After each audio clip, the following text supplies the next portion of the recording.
Welcome to your doom.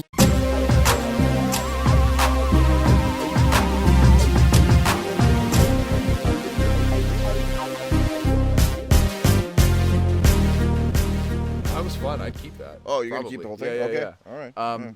Okay, hey, what's up, folks? This is another episode. We're continuing from the last episode, That's so right. that's why Nothing's changed. Nothing's changed.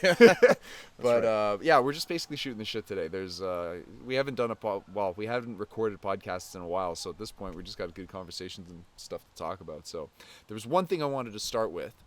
So I'm working on actually doing shorter clips on YouTube for some of the stuff, like some of the high points, and actually I got to review that with you later. But aside the point, one of the things I was doing was about Djimon Hounsou. Yeah. Did some research. We've been mispronouncing that gentleman's name for a long time. I knew it.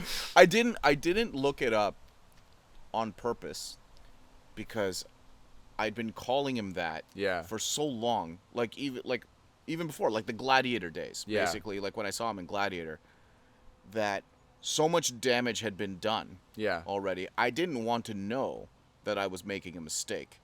So I never looked it up. So are you going to drop a little knowledge here? You're going to ruin this whole house of glass is going to come tumbling down. Well, I just figure we should probably call the guy by his name instead of just making it. So we would always be calling him Djimon. So we'd be putting the emphasis on the first part. Yeah.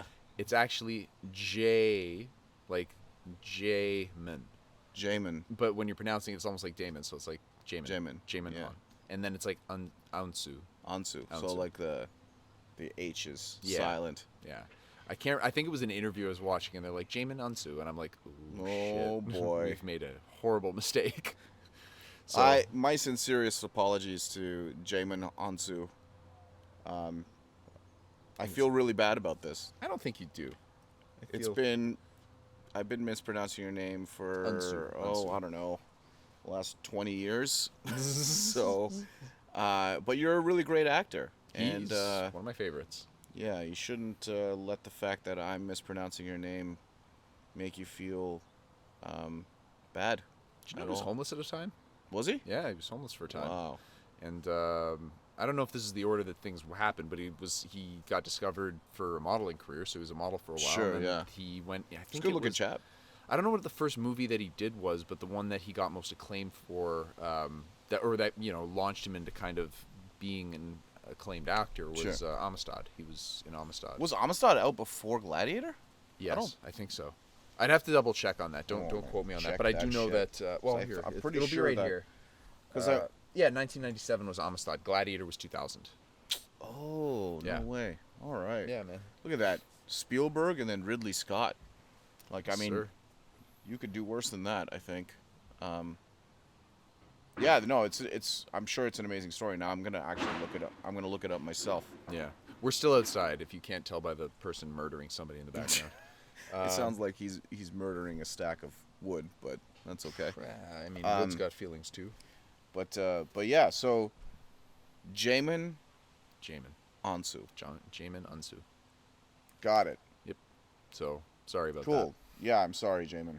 I actually really am. That was a really stupid thing to do for so long. Because every time I'd say it, I'd be like, I'm not sure I'm pronouncing this right, but that was like 20 years. Yeah. Also, I never went to look it up. You also mispronounced the director's name. It's actually Steven Spielberg. Frodrick? Is it Steven? Do you pronounce it Frodrick? Why isn't it Frodrick Frankenstein? It's not. It's Frederick Frankenstein. Oh, I see. You must be Igor. It's pronounced Igor. But they told me it was Igor. Well, they were wrong then, weren't they? What a great movie. God, I love them Frankenstein. I'm reading this really great series right now called Rachel Rising. It's by a guy named Terry Moore. This guy is just like super, super talented. He writes and draws the book. The images are stark black and white, incredibly detailed. It's also really well written. So it's like I would call it a horror drama story. He's probably most famous for writing a book called Strangers in Paradise. I think that's a long running drama that he's done. And Rachel Rising kind of takes place in the same universe. I think the characters might cross over at some point. I don't really know. I don't know a lot about Strangers in Paradise, to be honest, but This book has just captivated me. I'm like ripping through these pages. Is it a series or is it a It graphic? is. It's 40 issues, I Okay. think. I'm on issue 26 or 27. It's still very interesting and still got my attention. Hmm. The art is just absolutely fantastic. But as a quick summary, um, it's about a girl named Rachel who, in the very first panels of the first book, basically she digs herself out of her own grave. Like she just like Jeez. rips herself out. She comes out. She doesn't know what's happened. She goes home. She's basically the last 3 days are a complete mystery, Yeah. and she's been killed, and she's come back from the dead essentially. It all and she basically the whole story revolves around why she's come back, and who has killed her, and it opens up into this crazy, absolutely insane mythology world building going on, and it really kind of opens up after that. But that's the premise. It's very simple, and it sounds very dark and dreary, but it's also got a lot of levity to it because she's she's a young 20 something, I think, and she has her best friend's there, her aunt is there, and like the banter there is very real and funny. So they have a lot of moments of comedy where I actually started laughing, like, and that's rare for me to read a book and start laughing out loud while reading it. So yeah, no, really enjoying it. Terry Moore, Rachel Rising. You pronouncing the name right this time, or It's Moray. Murray? No, it's not. I think it's Terry Moore. Yeah, definitely check it out. I'm gonna check out some more of his books now, just based strictly on the fact that this book it's been so good. Yeah. Yeah. So, yeah. There was some casting news that I wanted us to discuss a little Oh, bit. 'Cause yeah, I'm kind yeah. of shocked about. Well, we'll discuss, but Robert Pattinson is now Batman. Sure. Yeah. What I'm most shocked about is the lack of outrage from the nerd community. For casting like this, I would have assumed that you would have a lot of people kicking and screaming about Robert Pattinson being Batman. He's the Twilight guy, looks like he weighs a $150 soaking wet. I haven't seen any backlash for this. Have you? I've talked to people about it who Yeah. have been like, "That's a ridiculous casting." But I've actually, when that casting happened, I read the headline. Yeah. Never read an article. Right. Never read an article. Never read a forum post. Never, because I'm trying to actively protect myself from that negativity. Right. So I wouldn't know whether they were being negative or not. Usually I'll see things pop up on like a Google feed or like even YouTube. You'll just see people bitching and moaning about stuff. Sure, Or sometimes you'll see stuff in the comments. Sure. But for this, I don't feel like I've seen a lot, and I'm actually very, I don't know. I want to say It's pleasantly interesting. surprised Yeah, about that. I'm Maybe very they're starting happy. to give people a chance without jumping to judgment right away. And To saying to be honest, when he was in the running for it, I was like, I really hope he gets it because he's actually a really good actor. He's been in Yeah. a lot of indie movies. I think Twilight's really the only massive like blockbuster film he's been in. The other Harry he's- Potter. He was in Oh, the he fourth was- one for yes, sure. yes. Might have been in one. That's right. One of the few That's ones before right. that. But he's in this movie I'm really excited about. That's coming out. It's called The Lighthouse with Willem Dafoe. Yeah. And it's shot in black and white, but it's the guy who directed Witch or The Witch. I still haven't seen that. You haven't seen that? That movie, it's just it looks phenomenal. And this movie is done completely in black and white, and it takes place at this lighthouse. Yeah. And it's just the two lighthouse keepers and what happens to them. And I actually purposefully did not read any more about it. I'm like, this is going to be a great horror film, horror drama, whatever you want to call it, prestige horror film, or my favorite term, elevated horror.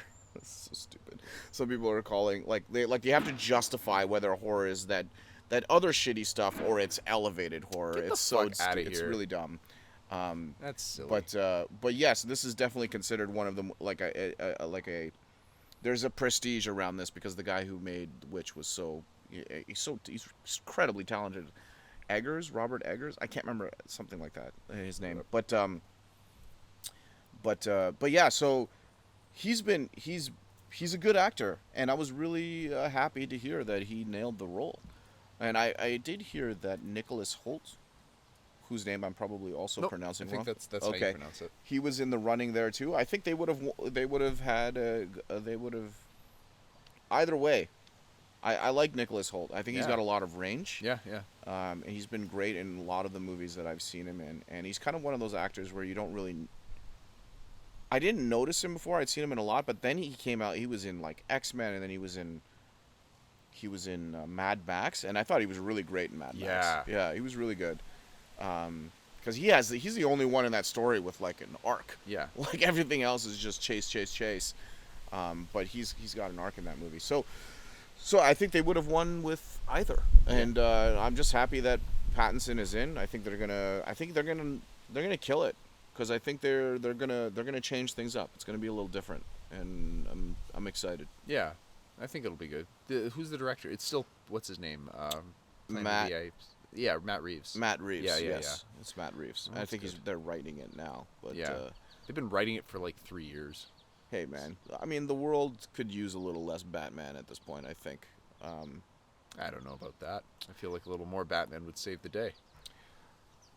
I'm just happy there's a lot of other. There's the limelight is big enough to shine onto other characters where they've been like Wonder Woman. I mean, I'm just talking about DC stuff, but I mean that goes for the Marvel stuff too, right? Like they've you don't need Iron Man in every movie for it to be successful, or you wouldn't get Guardians of the Galaxy if you were always making Iron Man movies. Absolutely. Like you wouldn't get Aquaman if you were always focused on Batman, Right. Or Shazam for that matter, stuff like that. So I'm happy to, my favorite episode of Justice League the animated series was the one with all of the like third stringer heroes at the parade. Yes. And like where all the other heroes are basically, you're just told at the beginning of the episode that all the other the big seven are like somewhere off world. Yeah. And something happens on Earth, and all these other second string heroes have to pick up the slack, and you get to see what's really an incredibly colorful and diverse selection of heroes that just don't get the limelight. Yeah. Did you know that those characters were all the original 7 Soldiers of Victory? Oh yeah. Is that what it is? That's 7? what it's called. Yeah, that's what it's called. Yeah. It was all. I mean, different.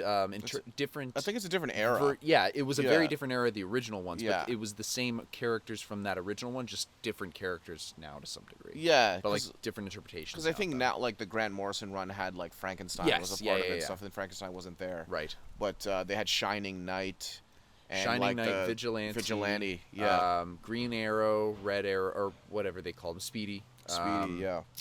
Oh, there was a Stargirl, the robot guy. What's the robot guy's name? Stripe? Robot guy. What robot? It was her robot. Her dad, I think. Stripe. Is it Stripe? Yeah, Stars and Stripe. I think it's called Stripe. STR. It's an acronym. STR. Oh yeah. But he's like a white robot with some red. Right. No, that's a great Crimson episode. Avenger. Oh, Crimson Avenger. And I think that was the 7 right there. Yeah. And that was such a great episode for a good reason, because like you were already familiar with those stories. So it's good to give them a break and let these other guys come through. So I'm happy for them to sit on Batman for a little while.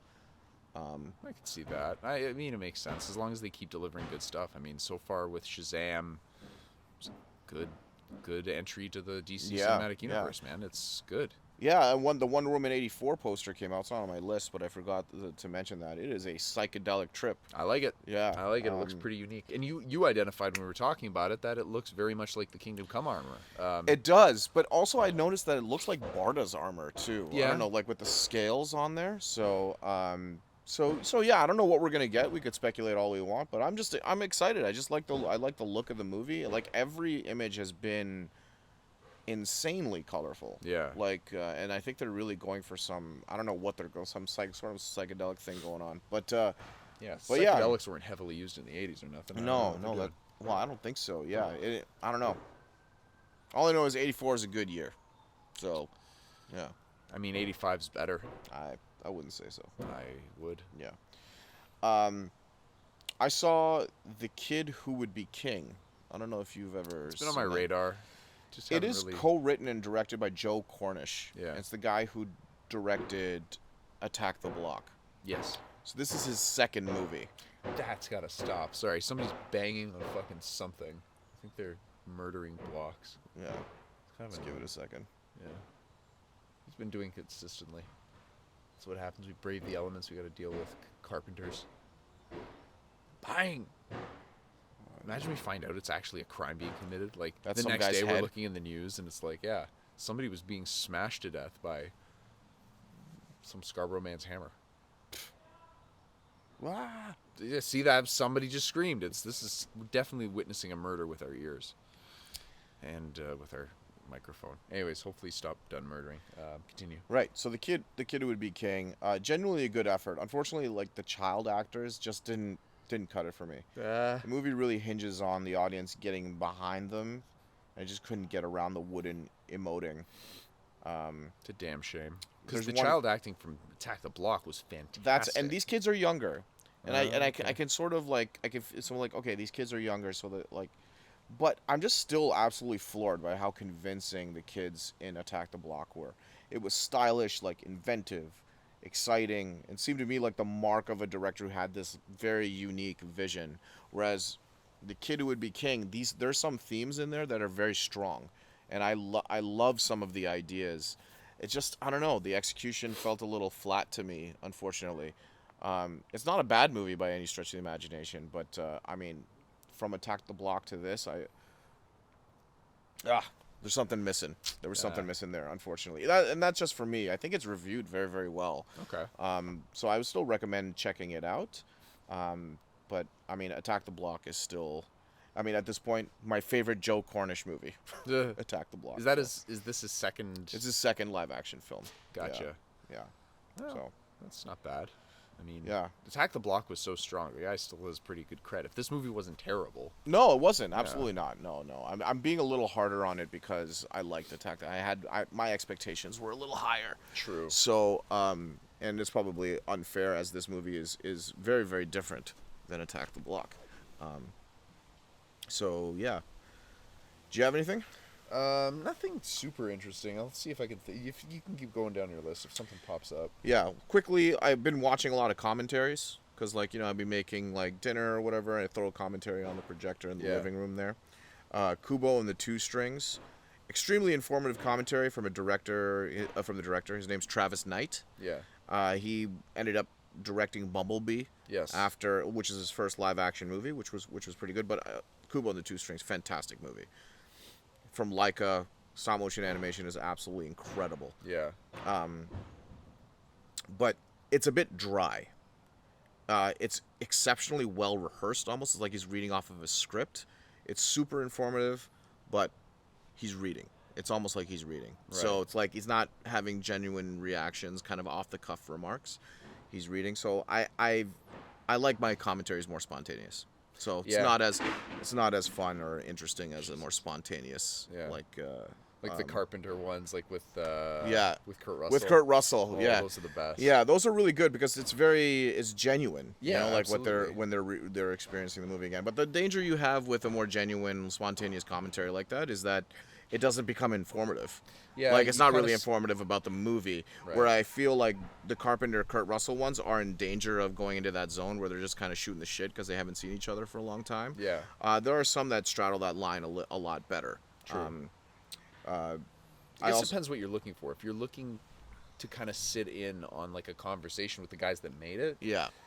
I guess these commentaries can be for different purposes and you get different flavors of them. For the ones Sure, that are yeah. super informative, that's good. If that's what you want to kind of just really learn about everything, but sometimes you just want to, like for instance, like some of the Del Toro one, like the Del Toro one he's one that is really good at skating that line. Yes. In that he'll give you a lot of really good information, but he'll also be joking about it. Like to me, the greatest commentary I've watched so far is like the Blade 2 one. Oh man, yeah. It's so His good Blade because 2 commentary he's is very so good. informative, but he also is making me laugh a lot. Yeah, too, yeah. especially the deleted scenes. Yeah. Michael Bolton. Yeah. No, He starts it's- blaming the guy that he's with. I can't remember his name. Yeah. This is your Peter- fucking fault. Peter Explain Frankfurt. yourself. Peter Frankfurt. Yes.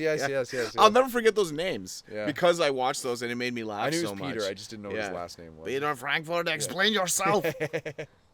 Look, he comes out looking like an old Michael Bolton. Yeah, Oh, it's a that's shame. funny. I feel like his are becoming a little bit more informative and a little less. His tongue in cheek. his Pacific Rim one was very dry. Yeah, Unfortunately, and I was hoping for something a little more, I don't know, spontaneous. Yeah. And You want to take a break? Because this is kind of shitty. We're sorry for the banging. I was hoping this guy was going to stop. I'm going to take a quick break and we'll come right back. That's the way I like it. So yeah, Del Toro's commentaries, Yeah. really funny. I saw another commentary for Get Out. Yeah. This is a fantastic commentary. This is exactly the kind of commentary I like to listen to. You talk about it. I'm going to go get my hat. It's fucking hot in here. Go ahead. All right. It really brought me back to the old days when I used to listen to the commentaries and actually be entertained by them. Jordan Peele, obviously a fan, and has listened to those commentaries in the past, and is just as excited about doing his own commentary. You know, because like it's like that moment where he's like made his first movie, and he's like, hey, I get to do the thing that I used to listen to when I was younger. So he gets to do this commentary all on his own. So he's really excited, and that kind of transfers to the person listening to it. Yeah. But it's also super informative.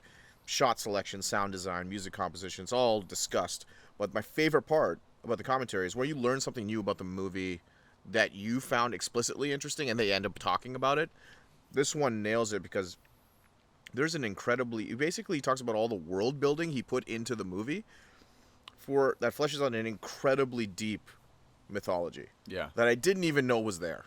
Like, you get hints in that, and you kind of think you have it figured out, but when he starts talking about it, he starts talking about, here's why that's in the background, here's why that's on the trophy case, here's why this video was made like this, blah, blah, blah, all that stuff. It's fucking mind-blowing, like, how much thought he put into this mythology I didn't even know was there. Now I watched the movie again, and it's a brand new experience. Nice. By just watching it. It was very, very cool. I highly, highly recommend. I'm very much looking forward to his commentary track on Us when that comes out. So I'll probably buy that on 4K when it comes out and listen to the commentary there too. So Nice. highly recommend it. So When you say he was you said he was building a mythos. yeah, Is he planning on expanding on? I don't think No, so. not I think it Get was Out. just for the movie, just to Okay. give you like a hint of Oh, like okay, where okay. these guys have come Right. from and why they're doing what they're doing. Okay.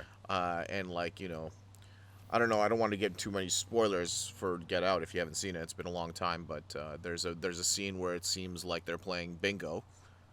Do you recall Yes, this? yes. Yeah. And it turns out they're not playing bingo. They're doing something else where he's like holding his fists up and holding numbers. Yeah. And he talks about what he's doing, because he actually had all of this figured out, this mythology figured out, but then he only shows little bits of it in the movie. But there is a backstory to it, and there is a reason why he's doing what he's doing with the numbers, and you know, it's it's really interesting. So I highly recommend checking it out. It's cool. Nice. So I'll borrow it from you. yeah, grab it. More physical media. Oh, speaking of physical media, I just bought. I finally got on board with John Wick. Oh yeah, I've been meaning to buy those damn movies for so long, and Yeah. I finally bought them. It was like a no-brainer too. I went and looked it up, or I went to the store and bought it. I think it was not HMV. What's it called? Sunrise? Sunrise. Whatever. Anyways, one of the Canadian ones. Yeah. And because I went to Best Buy, they had like 5 different titles, and that's it. Just a bunch of them. They had like a few Transformers ones, a bunch of X-Men ones. You were saying some Marvel that. ones. I was really like shocked. A friend of mine from work sent me a picture of a Walmart, and they were just like empty shelves. Same thing. I was It's- just at Walmart yesterday. It's happening, man. Like, it really is happening. Yeah, it's I kinda went to a Best Buy crazy. recently. I bought Shogu 4K Steelbook for How to Train Your Dragon 3, which we also watched. That's a great movie, by the way. Like, I think How to man. Train Your Dragon 3 is a very good movie. And I realized that trilogy of movies is rock solid. I haven't seen the third actually. I've been meaning to watch it. Oh, but- How to Train, like The Hidden World? Yeah. Very good. Looks phenomenal on 4K. Yep. And the Steelbook like cover design is just so much better than the actual like DVD design. Yeah. Sorry, the regular 4K design. Yep. Excuse me.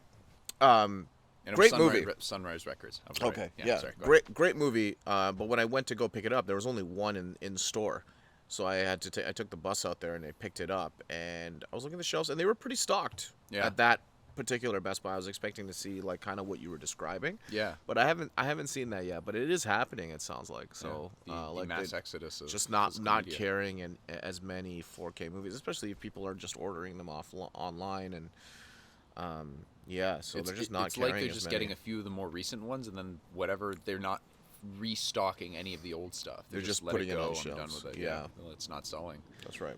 But yeah, so I got John Wick's 1 and 2 because it was like $25 for John Wick 2, and then for the double pack, it was $27. Yeah. And then I compared because they had both of them next to them. I'm like, they're literally the same one. It's Same like just a special features, repackaged. everything, Yeah. just repackaged. That's for the 1 and 2. danger with some of those repackages. Yeah, you like get, like, you just get the movie and that's it. Yeah. And I was like, No. that kinda I sucks. Yeah. checked and it was like full double feature. It was good. So I've been kind of blasting through that. And I just saw the third one, which you saw too, right? Yeah, I did see that, and I liked it. I was liked it. disappointed. Oh yeah. Yeah. I was tired. I'd say by the end of it, Yeah. I was. That's the right word for me. Yeah. Yeah. You know Tired. what would the be problem was with this one that I felt was I was really hoping they were going to expand a little bit more on the whole mythos of the Continental and that. Yeah. And they kind of gave you a little bit more. Yeah. But I feel like at this point it's like stop hinting at things, start answering a little bit more about what's going on. Yeah. And then it gets boring at the end. I thought all the way up until the very end of the film, like the very final action sequence and stuff that happens at the Continental, not to spoil Yeah. anything, it's great up until that point, but that just drags on to the point of becoming It is boring. long. Yeah. And it's repetitive. Tired. That's what I Tired. mean. Like I was tired. I was Yeah. exhausted by the end of the That's movie. exactly how I felt. Yeah. So yeah, it didn't. I was hoping for a little bit more explanation about what that whole mythos is. Yeah. Didn't really get that, and the fight scenes at the beginning, like, were fantastic. Everything up until the last act was great, and then the last act kind of fell flat for me. Yeah, I think there are 2 scenes in that movie that I just like. It's stuff I've never seen. I've always wanted to see. Yeah. The first thing, the knife fight. I cheered. I was involuntarily cheered. Yeah, never seen anything like that before, but I've always wanted to see something like that. Yeah. And they really they killed it in that scene. No Literally. pun intended. Yeah. They absolutely carved it up. It was good. Yeah. It was good. They were very sharp when they were putting that Yeah. together. Yeah. And the other They scene. had a point to make. The other scene. You started was, this. Yeah. The other scene was with Halle Berry and the dogs. Halle Berry. Yeah. Sorry. Yeah. Her dogs participating in the action. Incredibly well shot. Yes. Like I couldn't even believe what I was seeing, and how realistic it was. If you were to have dogs that obeyed your every command in the middle of a fight, it was kind of terrifying. Like the way Yeah. the dogs were attacking people, and It was like a video game, the way it was choreographed and executed. Yeah, it was wild. So those 2 scenes definitely stand out to me. I'm also a huge fan of Mark Dacascos. I knew Who's you the did, guy yeah. from he's one of the leads from Brotherhood of the Wolf in another movie called Crying Freeman. He also played the Crow In the TV show, series. yeah, in the TV series.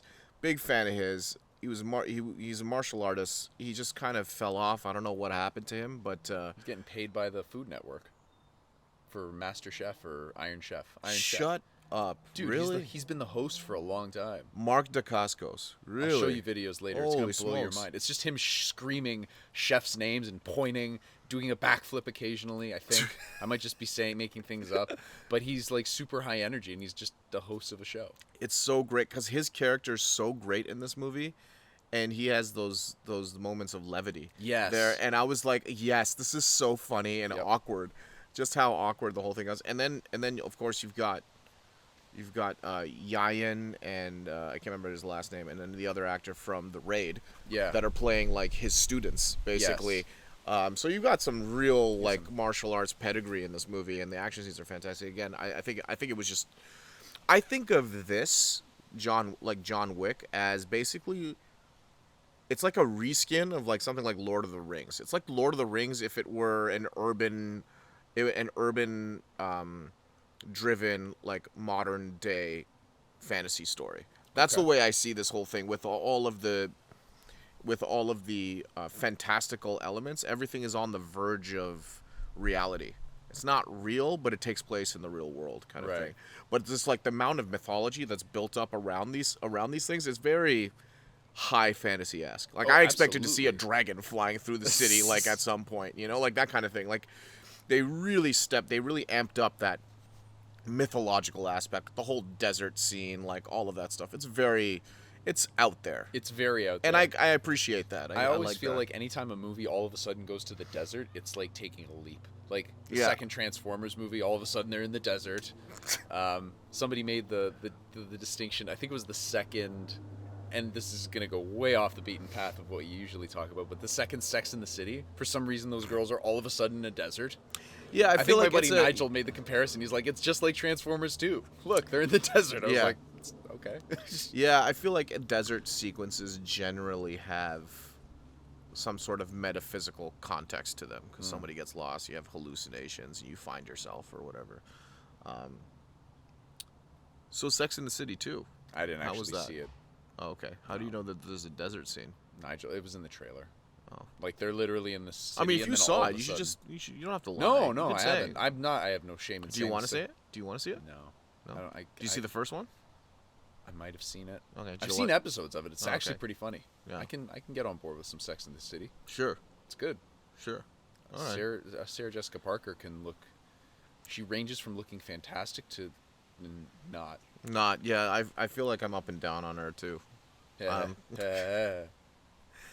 Her in That's not what I what's meant, it called? but- Hocus Pocus was awesome. Yeah, she was great, She was but good I in thought her character was really funny in that movie She too. was the best. She was my favorite great. moment or favorite part from that movie. I Yeah, think. she was pretty great. Just out there.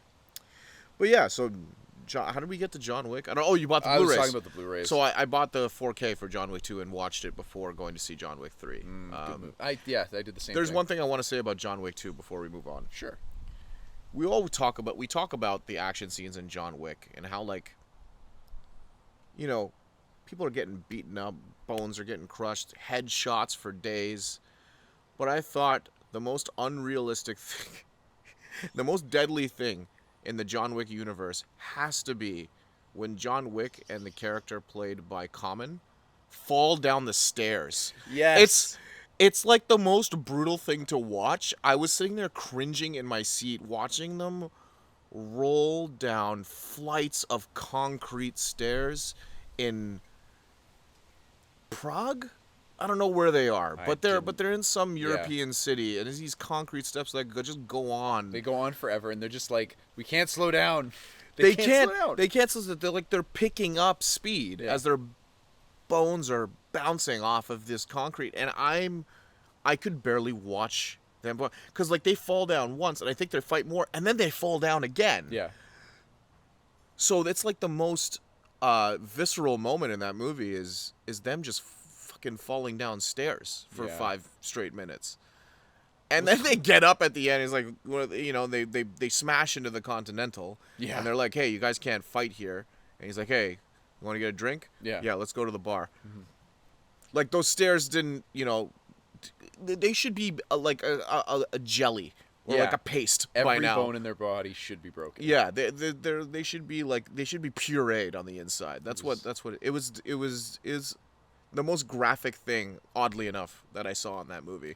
Even though a lot of people's heads get blown open, but Was Common in the third one? no. I don't. Well, I mean, I don't. John Wick 2 spoilers. Heads up. He dies. Doesn't What? He? Doesn't Common die in John Wick 2? No. Yeah, he stabs him on the subway in the heart. He stabs him not in the heart. He stabs him somewhere. In the heart. No. He's got a You're gonna hole have in to his heart. Rewatch it after. He doesn't do that. He says to him, "I stabbed you here. If you move, you're going to basically if you pull it out, you're dead. You can't move. If you move, you're dead. You're gonna have to stay here until someone comes to fix you up." And that's when he leaves and he says, "I'll see you." Or what does I'll he be say? seeing you. I'll be seeing you, or something Yeah. like that. So yeah, no, he's still alive. You can Oh, watch I it thought he was after. dead. No, he's no, he's no, good. hang on. It's not that I thought he was dead. I don't think the movie is being like, oh, maybe Common's still alive. He stabbed him in the heart. I'm pretty sure it's the heart. He's 100% alive. He isn't alive in the last frame, but let's be reasonable. He just fell down 2 massive flights of stairs and The then stairs. got okay, hold he on. got- let's talk he about. got let's stabbed talk in the about heart. this. The stairs, we would agree, is just basically a whole bunch of blunt force trauma, repeatedly. Yes. Yeah, that doesn't mean anything to any of these characters. No. How many cars has John Wick been hit by Yeah, that's right. without being in a car? Yeah. He's getting floored by cars. He's like, it's fine. Walk it off. I'll jump on this horse. I'd like to see a count. I mean, it's got to be 5 or 6 At times least over 6. over the course of the 3 movies that he gets smoked by a car off screen, where he's just standing there. He just Yeah. got poof. I feel like at least 2 from the first one. I'd say one or He's got like no, hips of steel. At least two from the second one too, and there's at least one from the third, so maybe 5, Yeah. and maybe more. Common's dead. He's not dead. We'll watch after this. We'll slap at it. No, Whoever's wrong. No, I'm not saying that he's not dead in the last frame that he's on screen, but he's dead in that story. He's done. Okay, we'll have His to goose agree. is good. These are the terms of the agreement that we're Yeah. going to make right now. Is if John Wick makes it clear that if you do anything, you're going to die. That I means know he's that's still what he alive. says. Yeah, and to I know that's what further he says. strengthen this, he did the same thing to Lawrence Fishburne. That's something that he says. He says, "I cut you here. Hold pressure on this, otherwise you'll die." He's basically making sure that they can't chase him or do anything to him, but he's not trying to kill them. Lawrence Fishburne. Yeah. When does he do that to him? It's something Lawrence Fishburne mentions. Mentions. About, Oh, yeah, he about talked- their yeah, previous yeah. encounter they had. Yeah, so yeah. basically, it's giving the portrayal of John Wick as being somebody that'll take you out without killing you, because he has a mutual respect for people that are all in the same profession. He won't kill you if he doesn't have to. He did that the same way with the assassin from the first one. I can't remember the actress's name. Oh, oh yeah, and I hated her so much too. Yeah. She was the worst because she kills that guy in the hotel. Yeah. Fuck rules. Yeah. I can't remember her name. Plink, not Plinkett. No, it's like a short name. Fuck, what is it? It's Perkins. Perkins. Or her character's name? Her character's name is Perkins. Oh, the actress. The actress she played like is, Wonder Woman on that pilot for that TV series. I saw that being shot. Oh, really? Yeah. Was that in Toronto? It was in L.A. Oh, it was in L.A. It was at the Grauman's, or not Grauman's Theater, Palaki. Yeah, Palaki. Adriana Palaki. Palaki. Yeah. super hot. Yeah. Yeah. But yeah, so I don't know. I just figured he was dead. He's not. You're wrong. I get that he's not, but he's, whatever. He could All still right. be around. He could still be around, but he'll be in the hospital. Well, for how long? It seems like these people heal pretty fast. That's true. Yeah. That's true. So, anyways, John Wick 3, not everything I was hoping for, but still worth watching. I enjoyed Yeah, it. I enjoyed it absolutely, overall. absolutely. I will be purchasing that and watching scenes from that for a long time. Transitioning from Keanu Reeves is a good jump-off point because I saw Constantine: City of Demons, which is the animated movie that came out. It's and I really actually kind of liked it. And Keanu Reeves played John Constantine in the movie Constantine, which I think is an underrated film. Yes. I've always thought that. When I first saw it, I'm like, oh, this is actually a really fun movie. And a lot of people, just the nerd rage was strong with that one. A lot of people just didn't really like it. Yeah. But I think it's a resurgence. Like, I feel like people who I talk to now generally like it. I think so, and I think it's partially just because Keanu Reeves, with every continuing year that he's out there, just seems to become more and more likable. Yes, that's right. I feel like a lot of it has to do with his resurgence and his personality taking the limelight. 46% on Rotten Tomatoes, 72% audience score. Audience? Yeah. That makes sense. I bought a 3-pack of V for Vendetta, Constantine, and Watchmen Blu-ray. Ooh, nice. It was and it's those original DVDs, so they have Blu-rays and they have the special features and stuff, so it's nice. Dope. Anyway, so Constantine: City of Demons is an animated film from WB, an original animated film, and the voice of Constantine is Matt Ryan, who played him on his own TV show and is also playing him on other Media. DC series, Yep. right? He I was just in love the Arrow. fact that Matt Ryan doesn't have his own show, but has been playing this character for so long. It's so funny. It's animated movies. He's playing them for the CW TV shows. He's playing them. He's playing Constantine. It is him, and he's really great. He's really the voice acting here is fantastic in this movie. It goes into the real gray moral areas of Constantine's world that are in the Hellblazer comic. Yeah. And that's what makes, in my opinion, the character so unique. It's the choices that he makes that have just these massive and sometimes horrific ramifications. Right. Like where he makes these choices and he can, in the comic, he's made morally ambiguous decisions where he's damned someone to an eternity for some other reason, which, but it's like there are always consequences to his actions. Is he typically a selfish character? Yes. Yes. See, okay, that tracks. I didn't know a lot about Constantine as a character.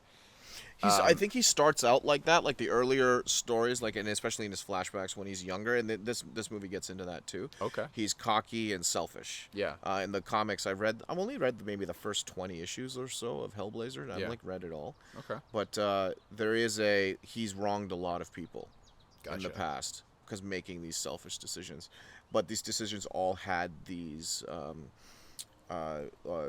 ramifications, and I think that's why he learns as he gets older that there's no decisions that he can make that don't have consequences. Right. You always have to familiarize yourself with those consequences before making those decisions, and this movie does that really well. Did you ever get caught up on the Injustice books? No. So year 3 featured him as a prominent character in the books. Yeah. And that was probably, I don't know, I'd have to go back and revisit the books, but I think that was my favorite of the years that they did. Oh, yeah. There was a lot of really good stuff in them. Superman's group is constantly hunting them down. Constantine's definitely looking at things from his own kind of perspective and making a lot of decisions in a selfish manner. Yeah. I think that's when they bring in Swamp Thing. Oh, there was something else that was amazing. There was this one moment in the book where they basically douse Superman with something that basically puts him to sleep and he's dreaming like pleasant dreams. Yeah. And it basically takes everything and shifts it all backwards. So what ends up happening is Batman ends up taking the Joker out of the interrogation room and is driving him to Arkham and has him basically sitting shotgun with him, right? And the Joker's just talking to him. Batman's silent the whole time.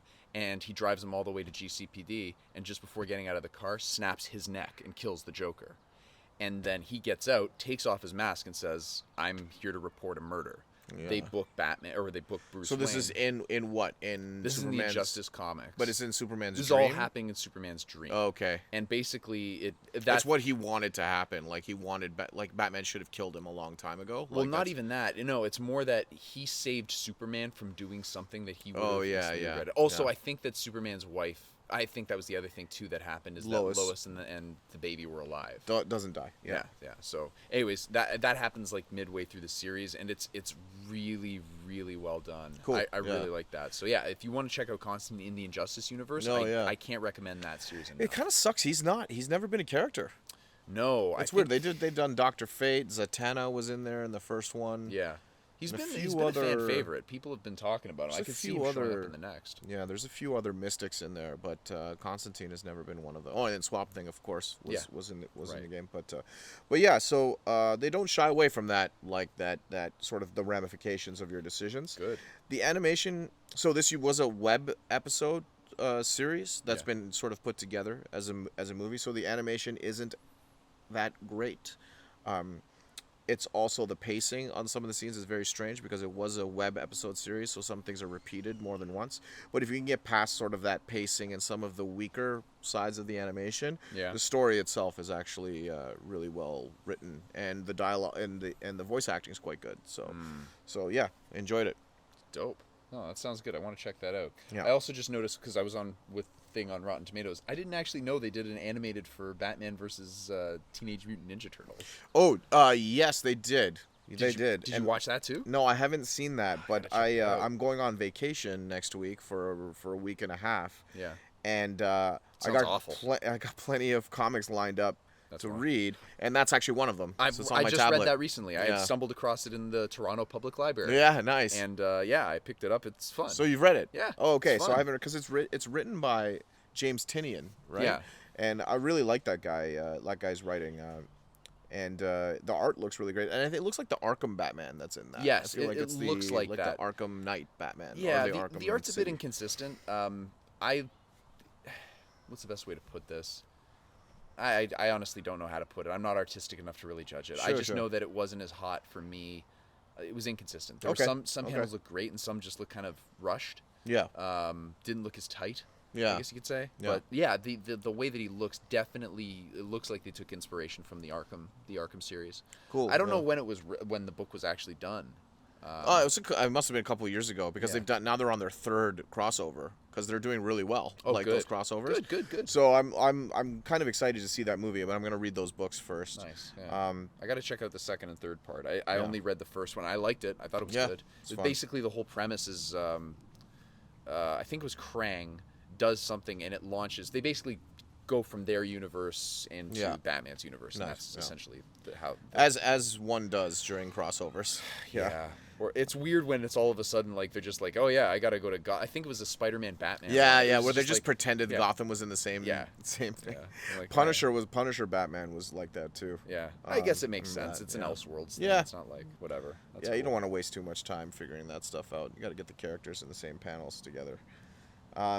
Just going on that, like one of the other books that I have lined up for the vacation read is a book called The Immortal Hulk. I don't know if you've heard about this at all, but it's written by Al Ewing, and apparently, from what I've read, it's kind of going back to the Hulk's traditional monster horror roots. Good. In my mind, the Hulk has always been a horror character, like he's basically a cross between like the Wolfman and the Dr. Jekyll and Mr. Hyde thing, and I've heard good things about this book. So I have it all lined up for consumption on vacation. I'm really excited. It's been a while since I've read like a Marvel regular series book, so I'm like just excited to get in there and just see what they've done with the character. Okay. So. What did you think? What of the Hulk movies that have been out so far? I mean, not really counting, I would say, the Avengers or anything like that, but like, you liked the Ang Lee one, didn't you? I did. I thought it was, but I haven't seen it in a long time, so. I saw it in the theater when it came out, and I liked it. It was weird. I didn't like all of it. Yeah. But man, like the rampage at the end, I thought was really well done. Where he just like he's in the desert and he's like fighting the army, like rips the top off the tank, starts jumping like across the desert, then he ends up in the city, like. I thought that stuff was really, really effective. And I just think that Nick Nolte is at his most grisly in that movie. He's like, he's just gargling like rocks the whole time. Yeah. I couldn't get on board with that. I tried rewatching it recently. It's just so long and slow and strangely paced. Yeah, I've not tried. I just, The climax is just weird. Oh, dude, yeah. That was the thing that killed me too, is like all of a sudden Nick Nolte's chewing on power lines and... Yeah, I don't know what's that character's name again? Absorbing Man. Yeah, and the way it ends with the bomb, it just looks like if I remember correctly, it would just look like a giant bubble, and like it was weird. It was really that end I didn't like. No, it was just it didn't feel rewarding. But you know what? To be honestly, the only thing I really remember from the movie was Nick Nolte, and that rampage scene toward the end of the movie, where he's jumping between the canyon walls, and that attack helicopter is trying to shoot him. I thought all of that was really well done. Yeah. And then the Incredible Hulk, I don't remember anything from. No. So I like that one. I think a lot more than anybody else does, because I think it ramps up the very unfortunate life that Bruce Banner has to like live in. Yeah. And it kind of has some of like it does kind of play with horror themes a little bit, especially like the very first Hulk out scene where it's basically. You don't really see the Hulk. It's just guys getting mangled and like pulled into the darkness. And yeah, that's true. Yeah, they do a good job with that. And then I mean, Edward Norton always puts in a pretty good performance in anything he does. Yeah. But the actual like the battle scene at the end was fucking awesome. With the Abomination. The Abomination's I gotta watch the character movie design. again. Yeah, I think, give it another shot. I haven't. I saw it once. Yeah. And I did not watch it again. So maybe I should give it another shot. Yeah, I liked it a lot. Like to me, that's probably one of my top 5 Marvel films. Really? I think. I don't know why I connect with it so well. I really like it.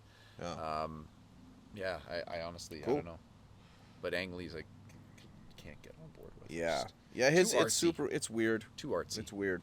I like my Hulk. They took a real chance with that one, to be honest. And I think that maybe that's what I respect about the movie is how weird it is. They got real fucking funky with that one. Somebody needed to pull the reins in a little bit. Yeah. Like, Ang, you can't do that. Nobody wants to see the Hulk fight a bubble at the end of the movie. Yeah, that's right. Ang, why did you have him chew on the power lines? I didn't tell him to do that. Yeah, Nick Nolte. Nick Nolte just started chewing on the power lines. You're like, I could use this. Yeah, he's like, that's fine. He wasn't listening to anyone. He was foaming at the mouth. It's so good. He just literally picks up a power line. He goes, ah! He spits off like the rubber encasing, and then he starts biting the power line. That's my favorite shot. Yeah. So angry when he does it too. It's like Brian Cox from Super Troopers. Oh yeah, with the Give me soap. the goddamn soap. Shit. Yeah. I'll check out the Incredible Hulk again. Maybe I'll throw it up on the projector and like watch it again. Yeah. Not since Ruffalo's first portrayal of the Hulk have we had as good of a Hulk since, I think. I liked him a lot in the first Avengers, but then it just kind of went off. I don't know. Actually, he was alright in Age of Ultron. I don't know. I feel like he's just kind of he's just there. Like Ruffalo, I think Ruffalo's a very good actor. I think that it could have been played by anybody. Like, I don't think he's bringing anything particularly special to that character. I think that character's dilemma is so interesting. Yeah. You don't need someone who's going to like, I don't think you need an Ed Norton to play that role. Although when he's playing it, I think he's better. Yeah. Well, I don't think Ruffalo is adding anything. You could have replaced him with anybody, and I would feel the same way. I don't know if I agree with that, because I think that you could see in the very first Avengers, he was definitely more tortured by it. He didn't seem like he wanted it. He was trying to deal with it, and you're not really sure as an audience member how he's trying to deal with it. And, you're kind of seeing someone who seems somewhat tortured. He seems reluctant. He seems like he doesn't want to do anything because he's afraid of what might happen. And then you have that really gratifying moment where he just lets it all go. Yeah. And, I mean, to me, that's one of my favorite moments in any movie. I don't think I've ever felt so excited as I was when, he hulks out for the very first time. Okay. Intentionally. Let's talk about that for a minute. What's that? When he says, "I'm always angry." Yeah. That doesn't make any fucking sense to me. Mm-hmm. Like, so that moment fell super flat. Like, when he says, "I'm always angry," and then chooses to turn into the Hulk, and I'm like, what? Okay. Like, what the fuck does that mean? Explain it to me. Think of it this way, is that, like, this is the way I interpret it. And he basically is he's managed to be able to control his anger so well that he knows exactly where he has to be to keep himself in control. But because he's so comfortable with being angry, he never goes past the point. Like, he knows that exact threshold of anger that he hits that he hulks out on. This is all really this all makes sense. Yes. The concept of coming to terms with your own anger and your own personality. Right? Yeah. Pretty profound. Not abolishing it, but accepting it as a part of you. Yeah. What puzzles me is that the entire, and I haven't seen the Avengers in a long time, but I'm pretty sure a large chunk of that movie was talking about how much of a loose cannon he is. Yes. Right? And he does he not destroy some shit in that movie, or was that in the second one? Was that Age of Ultron? But both. Okay, so he destroys some shit and he can't control himself. But what is weird to me is that this just kind of suddenly happens. It's like between that whole time they're building him up as being this crazy wild card. Yeah. And he's like, "Oh, I don't know." And then suddenly he's just like, "Oh yeah, by the way, I'm just fooling you. Yeah. I had this under control the whole time." So it doesn't make any fucking sense. So I think he has the transformation under control. He's not in control. He's not in the driver's seat when the Hulk is out, right? Well, I mean, he partially is. He takes an order from Captain America. He's like, "Hulk, smash." He's like, he smiles and he fucking bounces. That's not Bruce Banner. That's the Hulk. That's what I mean, is that when the Hulk is off, when the Hulk is out there doing what he's doing, there's no more control by Bruce Banner. He's now in the the Hulk's in the driver's seat and Bruce Banner's in the trunk. He's got no concept of what's going on. I mean, you see that in Ragnarok. When he comes out of it, Banner doesn't even know where he is. He doesn't understand. Yeah, but that's in Ragnarok. That's like 4 movies later. Yeah, but and also like that changed. Well, no, something's changed. He's been Hulk for there was something about him being Hulk for so long and not being allowed to transform back into Bruce Banner that for being Hulk that long, he's taken over most of his memories and like all the actions he's taken. He's buried Bruce Banner. There's a story point about like how the Hulk is like buried him. But in Avengers, when he touches down after rampaging on the helicarrier, he doesn't know what's happening. That's when oh my goodness, the actor that just passed fairly recently. Not John Hurt, but no, Kitty from Alien. Yeah. That's when he finds him. He doesn't know where he is or what happened. When was he's that in in Avengers? Yeah, it's in the first Avengers. He doesn't. I don't think that he's. In a long time. That's why he doesn't want to be the Hulk, because he doesn't know if the Hulk gets triggered. But, yeah. He's liable to do anything. That's why in that moment he's like, well, he basically, I think Just that he just lets it out. He's like, all right, you know what? I'm going to throw the Hulk into a battle, and he's just going to have to play with these guys, and hopefully nothing bad happens. Yeah, but there's at no point earlier in the movie did anything seem like the Hulk would ever take an order from anyone or ever do what anybody asked him to do. That's what I mean. Like, I agree. That moment in the movie made it seem like he is now in control because he turns into the Hulk and he smashes that giant metal worm thing, right? And then he fights alongside the Avengers, where the rest of the movie he was a terror to the Avengers. That's the part that doesn't make any sense to me. It's like suddenly they just simply decided at the end, it's like, oh yeah, we need the Hulk to fight alongside the Avengers, but not build up anything in the movie that makes you think that he'd done something different. Yeah. It's more like, I need this in the script, so we're just going to have this moment, and the Hulk is going to be kind of funny and kind of dangerous, but mostly just fighting on the side of good for no reason. Right. The only thing that I could say to that, and this is just my own theories, is that I always kind of interpreted it as not so much a strict, like, hard cut, more of like a tag. You're like, yo, Hulk, you're going to need to punch this thing that's coming in real quick, and these guys are our friends, so try not to kill anybody. And at that point, that's the only control he has over the situation. He was a complete and utter loose cannon for the other like 3/4 of the movie. I agree. So like even that much logic is like it's alien. I'm just like, what? Why? You've spent the whole movie building up this loose cannon. Yeah. And now he's not that much of a loose cannon anymore, which is why when he's like, I'm always angry and changes into the Hulk, something's changed there.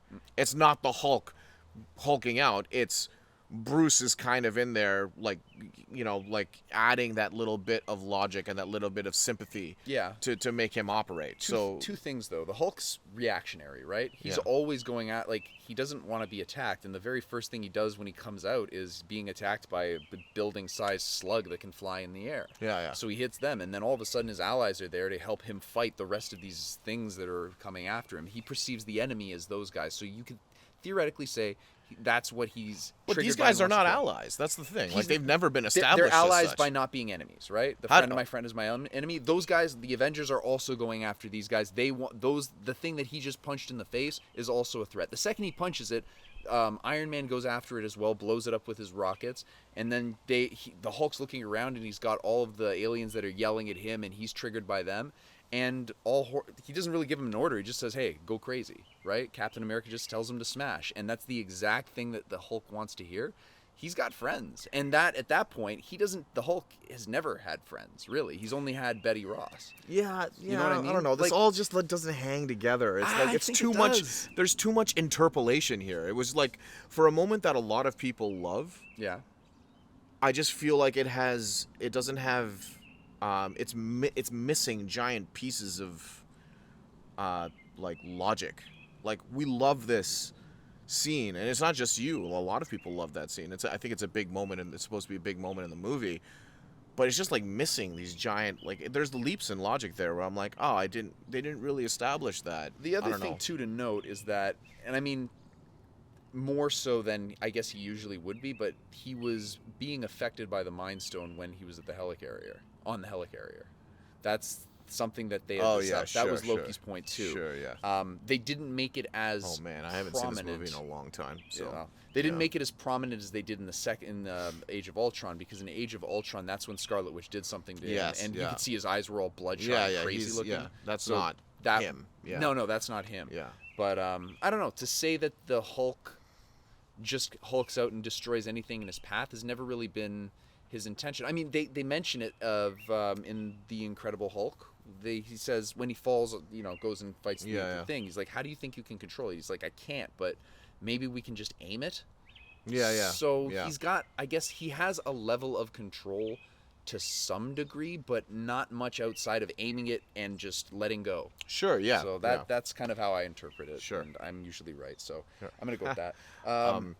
The last thing I wanted to mention was Godzilla. I saw Godzilla King of Monsters. I wanted to talk about that. Yeah. I haven't seen it yet, so we can't talk about the movie. No. But I wanted to talk about the soundtrack. Yeah, because the sound design in this movie, there's tons of large monsters in the movie. The sound design for each of the monsters is very unique.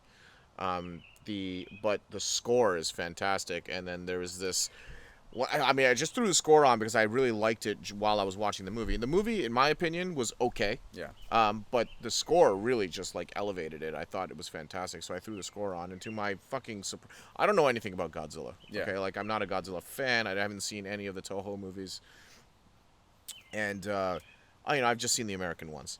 So when this song comes on, and it's Godzilla, but it's an actual song with lyrics, and they are the cheesiest lyrics, and it's this massive like rock song, but it's also orchestral too, so it's like got this massive scope to the song, and the vocals are very good. I didn't know who this guy was that was doing the vocals, but then you ended up what's his name? Serge Tankian, from System of a Down. He also did some of the solo stuff, and it's such a good song. It's very, so I was at the gym today, and like I was like, I've got to squat a lot of weight.